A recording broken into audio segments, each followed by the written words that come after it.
Hi, I'm Mrs. Zumdahl, and I am very excited to be teaching sixth grade again this year. This is my 27th year of teaching sixth grade at Forest Junior Senior High, and this year I have the privilege of teaching the sixth graders math. I'm going to share my screen so that we can talk about what the curriculum is we'll be covering in sixth grade. In sixth grade, we're going to start our year by talking about fractions and decimals. Many of your students might need a bit of a review on those skills because we just have been a little behind the last couple of years. So we're going to do a lot of work with that because that is the basis of the rest of our sixth grade curriculum. From there, we'll actually skip down to rational numbers, which for those of you who are unfamiliar with that term, those are positive and negative numbers. And then we will move into ratios and unit rates, which is the largest unit we do in sixth grade.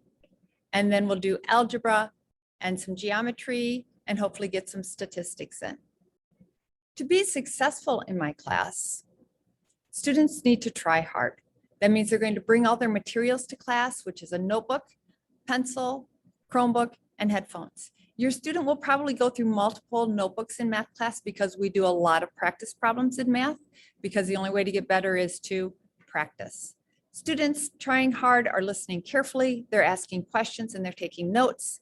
They participate in class and they do the practice. And that practice is going to be found on Google Classroom most of the time, not always, but most of the time it'll be on Google Classroom.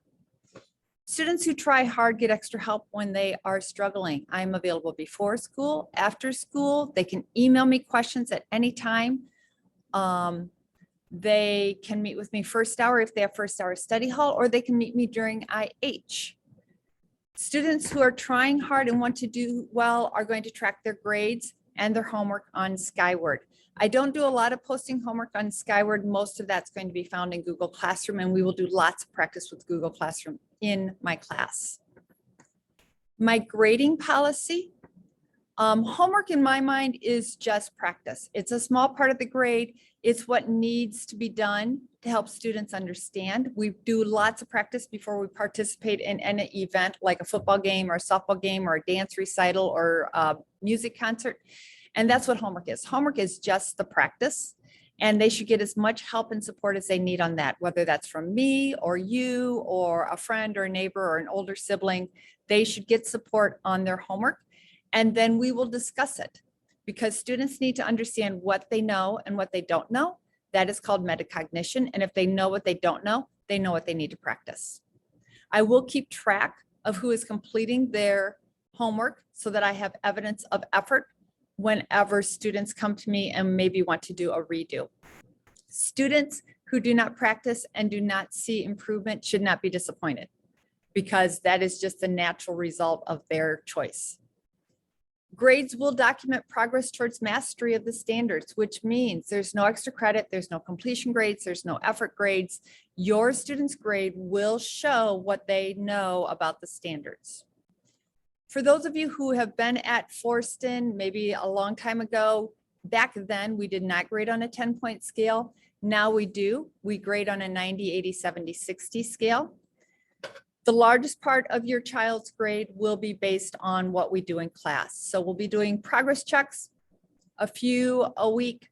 Sometimes I call them homework quizzes. We're just checking to see what does your student know this week? How are they doing on what we're learning this week? Just kind of keeping tabs on them. Quizzes will cover multiple weeks or multiple progress checks. And then our midpoint and our end of the unit tests are our most points. Those are our biggest assessments, and check how are they doing on the entire unit. Students will have multiple opportunities to show mastery by completing corrections or retakes per my discretion. The things that I tell the students is my study guides mirror the test. So my study guides are actually their retakes. They should take those multiple opportunities to learn the material with support prior to taking the test. A student who does nothing prior to the test and then is disappointed in their grade and comes and wants to fix it at the end is not going to be allowed to retake it. I give them plenty of opportunities to retake. They'll have that study guide in time in advance so that they can do it. They'll get the answer key, they can check it, they can come and see me for help, they can come see whoever else they're getting for help. They can get lots of help to understand the material before they actually take the test. They don't get to not do anything and then ask to retake it and hope that they get lucky. Retakes are always due by the end of the following week unless we're right up to the end of the quarter, because then my grades have a due date, and so I cannot extend that. And if they do retake, I will score the highest grade. Sometimes students show that they understand and then they get on a test and they're having a bad day for some reason, they're not feeling well, their brain freezes, and I know that they know it more, and I will definitely allow retakes on that. If you have any questions, if there's anything that you would like to ask me, talk to me about, you can call the school. The phone number is on the website, and you can email me just by clicking on this link, and it will send me an email, and then I can get back to you. Emails I see on my phone in the evenings. I do not check Skyward in the evening. So if you send a Skyward message, I won't see that until the next morning when I get to school. So if you have any questions, don't hesitate to ask. Otherwise, I look forward to having your students in class. So far, we've already grown a lot. You'll be amazed how much your sixth grader grows from the beginning to the end. They already can, most of them get their lockers open, they're finding their classes. So we are off to a great start, and I am really enjoying having your student in class. Thank you for watching this.